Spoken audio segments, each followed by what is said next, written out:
In the heart of Southeast Asia, where mist-clad mountains meet the emerald embrace of lush jungles, a story of time, spirit, and resilience unfolds. At the break of dawn, as the first light kisses the tranquil waters of the Red River Delta, we journey back thousands of years. This is Vietnam, a land whose modern pulse is deeply rooted in the echoes of ancient civilizations, each a testament to human ingenuity and endurance. Long before the grand dynasties and epic battles that would shape its history, cultures rose and fell along these fertile plains and winding coastlines, leaving behind whispers of their existence in stone, bronze, and legend. Our story begins with the dawn of the Bronze Age in Southeast Asia, with the remarkable Dong Sun civilization. Flourishing from around 1000 BCE in the Red River Valley, these people were masters of metallurgy. Their legacy is immortalized in the intricate designs of the Dong Sun bronze drums. These were not mere instruments. They were symbols of power, spiritual artifacts, and historical records. Look closer at the patterns. They depict scenes of daily life, of war, of ritual. We see longhouses on stilts, warriors in plumed headdresses, and boats navigating the vast river networks that served as the highways of their time. The Dong Sun people were deeply connected to the water, their lives dictated by its rhythm. Through animated maps we can trace their influence, their trade routes extending north into present-day China and south across the mainland, a network of exchange that brought not just goods, but ideas and innovations. Imagine the sounds of their villages, the rhythmic clang of hammers on bronze, the casting of intricate tools and weapons, the prayers offered to the spirits of the river and sky. This was a society built on community, craftsmanship, and a profound understanding of their natural world. As the Dong Sun culture thrived in the north, another distinct society emerged along the central coast of Vietnam, the Sa Huynh. From roughly the same period, these people were masters of the sea. Their identity is uniquely captured in their funerary practices. Large ornate burial jars, where the deceased were laid to rest, often accompanied by exquisite offerings. Archaeologists have unearthed stunning jewelry from these sites, beads made of glass, carnelian, and agate, along with intricately crafted earrings of jade and gold. These artifacts tell a story of a seafaring people with far-reaching connections. Many of these materials were not local. They point to a vibrant maritime trade network linking the Sa Huynh with the Philippines, Taiwan, and Borneo. They were part of the Great Austronesian Expansion, a testament to the courage and skill of early sailors who navigated the open ocean. As our view sweeps over the sun-drenched beaches and coastal forests, we can almost see their outrigger canoes gliding across the waves, their sails filled with the winds of trade and adventure weaving a cultural tapestry that stretched across the South China Sea. Further south, in the sprawling, fertile expanse of the Mekong Delta, another powerhouse civilization was taking shape. From the 1st to the 7th century CE, the port city of 𝐂𝐸𝐸 rose to prominence as a vital hub of the Funan kingdom. This was a true cosmopolitan center, a melting pot of cultures and commerce. Evidence suggests 𝐂𝐸𝐸 was a crucial link on the maritime Silk Road, connecting the Roman Empire and India with the Han Dynasty in China. Excavations have revealed Roman coins, Indian jewelry, and Buddhist statuary, painting a picture of a bustling, multicultural metropolis. Sophisticated canal systems, engineered by the Funan people, crisscross the delta, facilitating agriculture and trade. 3D reconstructions allow us to walk through its streets, to see brick temples influenced by Hindu and Buddhist architecture, standing alongside workshops filled with skilled artisans. Gold jewelry of breathtaking craftsmanship, intricate seals, and delicate pottery reveal a society of immense wealth and artistic refinement. 𝐂𝐸𝐸 was more than just a city. It was the vibrant heart of a kingdom that bridged worlds, a testament to the Mekong Delta's enduring role as a gateway to Southeast Asia. These three civilizations, Dong Sun, Sa Huynh, and 𝐂𝐸𝐸, were not isolated entities. They were the foundational pillars upon which the Vietnamese identity was built. The Dong Sun's spirit of resilience and community, forged in the Red River Delta, became a core tenet of the Vietnamese character.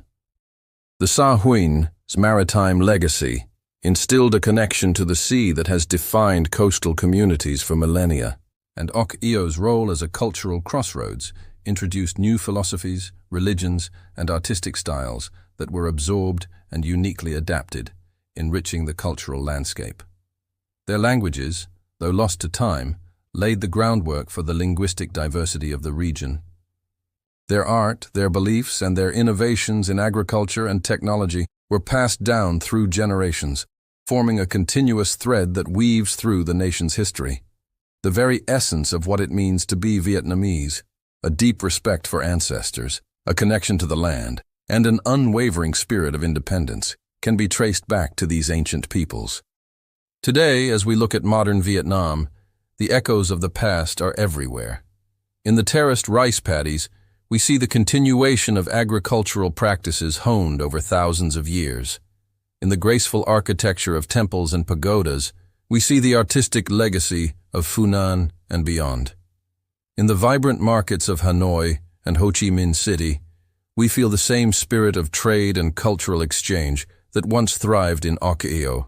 The story of Vietnam is not just one of emperors and dynasties, but of the ordinary people who forged a civilization from the ground up. The bronze casters, the sailors, the farmers. Their legacy is not confined to museums. It lives on in the rhythm of daily life, in the traditions passed from parent to child, and in the unyielding spirit of the Vietnamese people. From the bronze drums of Dong Son to the spirit of Hanoi, Vietnam's story echoes through time. A timeless narrative of culture, connection, and continuity, forever etched into the soul of this remarkable land. As the sun casts its first golden rays across the Mekong Delta, a vast network of waterways awakens.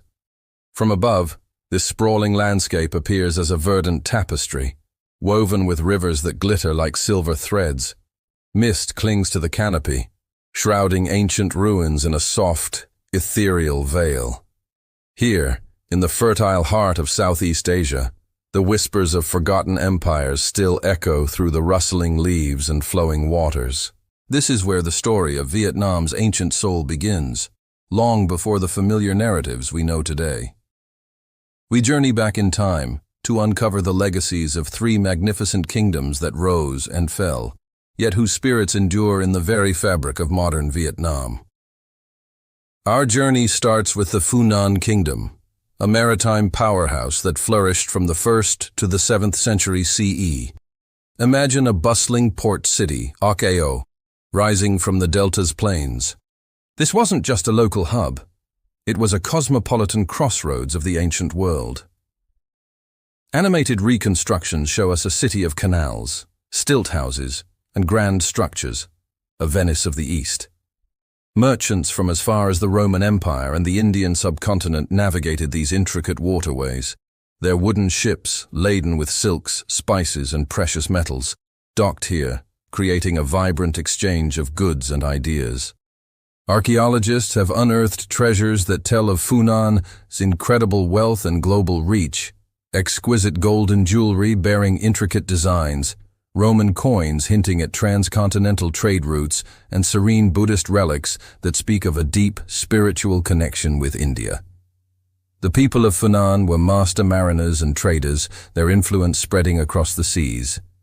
They adopted elements of Indian culture, from statecraft and writing systems to the burgeoning faiths of Hinduism and Buddhism. This fusion created a unique civilization, one that was both deeply rooted in the Mekong and dynamically connected to the world beyond. The river was their highway, linking them not just to neighboring states, but to the great empires of antiquity.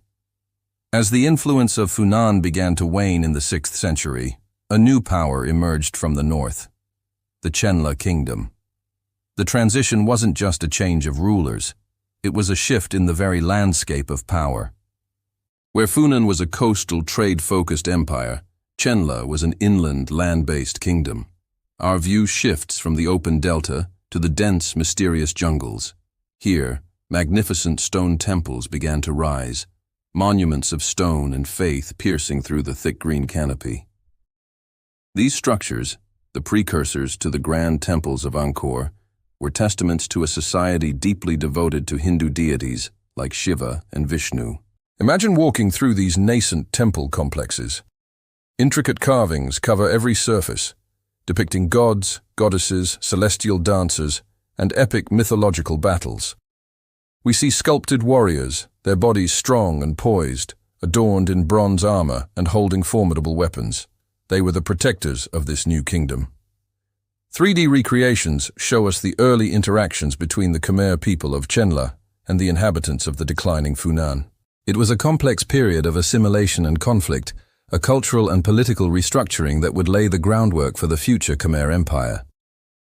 Chenla absorbed Funan's artistic and religious traditions, but forged its own distinct identity, one defined by monumental stone architecture and a profound connection to the land. While Chenla consolidated its power inland, another remarkable civilization was thriving along Vietnam's central and southern coastline, the Champa Kingdom. Flourishing from the 2nd all the way to the 17th century, the Cham people were legendary seafarers and traders, rivals and partners to the empires of the region. Their legacy is immortalized in brick and sandstone. We travel to the sacred Valley of My Son, a breathtaking sanctuary dedicated to the Hindu god Shiva. Here, dozens of red brick towers, known as kalans, reach for the sky. Each one is a marvel of engineering and artistry, built without mortar, their secrets still puzzling experts today. Within these sacred spaces, we witness scenes of ancient life. Priests in flowing robes perform solemn Hindu rituals, chanting mantras as incense smoke curls towards the heavens. Graceful dancers, adorned in shimmering silks and gold, move with a fluidity that seems to channel the divine, their movements telling stories from the great Indian epics. The Champa Kingdom was a vital link in the maritime Silk Road. Their ships sailed the South China Sea, trading pottery, eaglewood, and spices with partners in China, India, the Philippines, and the Indonesian archipelago. This constant interaction created a vibrant cultural fusion. You can see it in their art. The spiritual intensity of Indian sculpture blended with a distinctly local Southeast Asian grace. Their temples and their art tell a story of a people who looked to the sea for their livelihood and to the heavens for their inspiration. These 3 kingdoms, Funan, Chenla, and Champa, were not isolated entities. They were part of a dynamic. Thank you so much for joining us on this journey back in time. If you were captivated by the story of these lost kingdoms, please give this video a like and subscribe to our channel for more deep dives into the fascinating history of our world. We'll see you next time.